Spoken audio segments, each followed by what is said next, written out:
السلام علیکم دوستو، آج میں آپ کے لیے لے کے حاضر ہوئی ہوں جناتی واقعات میں سے ایک اور واقعہ۔ یہ حیرت انگیز واقعہ میری نانی اماں کے ساتھ پیش آیا تھا۔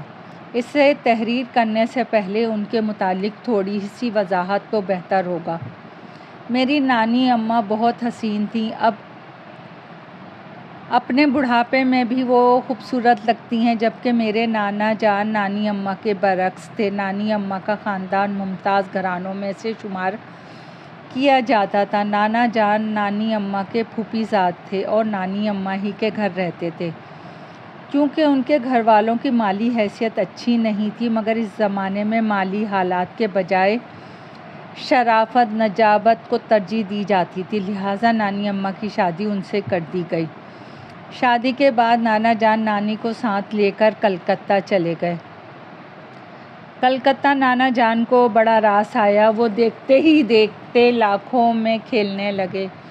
جب دولت آتی ہے تو برائیاں بھی ساتھ لاتی ہے۔ نانا بھی بری صحبت کا شکار ہو گئے، ساری رات گھر نہ آتے۔ نانی اماں آیا کے ساتھ اکیلی گھر پر رہتی۔ ان دنوں میری نانی اماں کی گود میں آ چکی تھی۔ ایک رات طوفانی بارشیں ہو رہی تھیں جو ساری رات جاری رہیں۔ صبح ہوئی تو ساتھ والی پڑوسن نے نانی اماں کو آواز دی، حسینہ تم کیسی ماں ہو، ساری رات تمہاری بچی روتی رہی اور تمہیں خبر بھی نہ ہوئی۔ نانی بہت حیران ہوئی کہ یہ کیسے ممکن ہے کہ ان کے ساتھ ساتھ آیا کو بھی پتہ نہ چلا ہو۔ دوسری صبح پھر پڑوسن نے شکایت کی کہ تیسری رات نانی اماں نے جاگ کے رات گزارنے کا فیصلہ کیا۔ جب رات کے 2 بجے تو پڑوسن کی آواز پہ اماں کھڑکی کے پاس گئیں۔ پڑوسن نے کہا، تمہاری بچی رو رہی ہے۔ نانی اماں نے پلٹ کے پلنگ کی طرف دیکھا تو امی بے خبر سو رہی تھیں، لیکن کسی بچے کے مسلسل رونے کی آوازیں آ رہی تھیں۔ نانی بہت پریشان ہوئیں۔ جب انہوں نے کمرے کی دوسری کھڑکی سے باہر گلی میں جھانکا تو انہیں 2 سائے بیٹھے نظر آئے اور انہی کے پاس سے بچے کے رونے کی آواز بھی آ رہی تھی۔ نانی اماں نے زور سے پوچھا، کون ہے بھائی، تمہارا بچہ مسلسل کیوں رو رہا ہے؟ تو انہوں نے کوئی جواب نہ دیا تو نانی اماں نے اپنا سوال پھر دہرایا۔ وہ سائے کھڑے ہوئے تو نانی اماں نے دیکھا ان میں سے ایک مرد اور ایک عورت تھی۔ وہ دونوں کھڑے ہوتے ہوئے اتنے لمبے ہو گئے کہ دوسری منزل پہ نانی اماں کے کمرے کی کھڑکی تک پہنچ گئے۔ نانی اماں یہ دیکھ کے خوفزدہ ہو گئیں۔ اتنے میں آیا بھی اٹھ چکی تھی۔ جب یہ ماجرا دیکھا تو اس نے فوراً آیت الکرسی پڑھنا شروع کر دی اور سائے چھوٹے ہوتے ہوتے غائب ہو گئے۔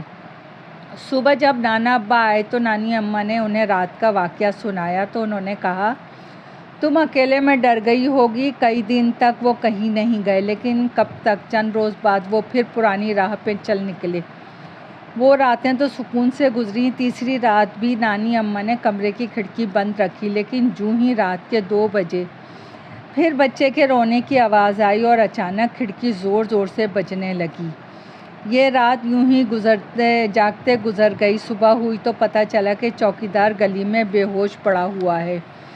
ہوش میں آنے کے بعد چوکیدار نے بتایا کہ رات کو ایک بچے کے رونے کی آواز سنائی دی تھی۔ جب وہ گلی میں آیا تو اس نے دیکھا کہ ایک عورت بچے کو گود میں لیے بیٹھی ہے۔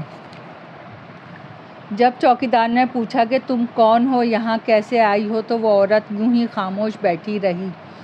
جب چوکیدار نے اصرار کیا تو اس عورت نے سر اٹھا کے دیکھا۔ اس کی آنکھوں کی جگہ 2 گڑھے تھے اور جب وہ کھڑی ہوئی تو لمبی ہوتے ہوتے اوپر تک پہنچ گئی۔ یہ دیکھتے ہی چوکیدار بے ہوش ہو گیا۔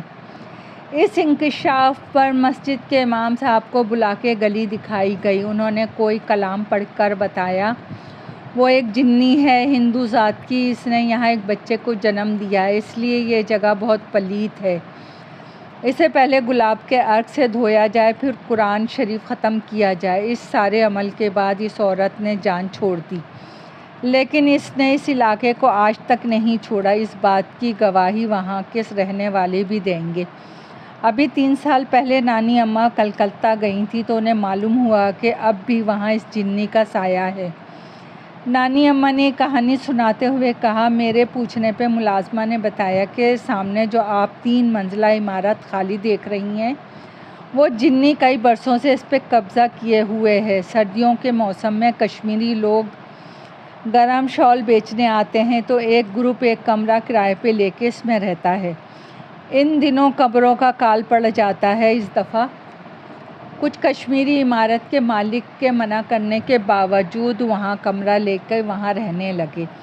ابھی رات ہوئی تھی کہ کبھی کمرے کی بتی خود بخود جل جاتی، کبھی خود بخود بجھ جاتی، کبھی رونے کی آواز آتی، کبھی ہنسنے کی۔ دوسری صبح جب انہوں نے شالیں بیچنے کے لیے صندوقوں کو کھولا تو وہ دم بخود رہ گئے۔ صندوقوں کے اندر ساری شالیں جل کے راکھ ہو چکی تھیں۔ وہ اسی وقت کمرہ خالی کر کے بھاگ گئے۔ یہ تو میں نے خود دیکھا ہے کہ رات کو پچھلے پہر پوری بلڈنگ کی بتیاں روشن ہو جاتی ہیں جب باہر گیٹ پہ تالا لگا ہوا ہے۔ کبھی کبھی رات کو بچے کی رونے کی آوازیں بھی آتی ہیں۔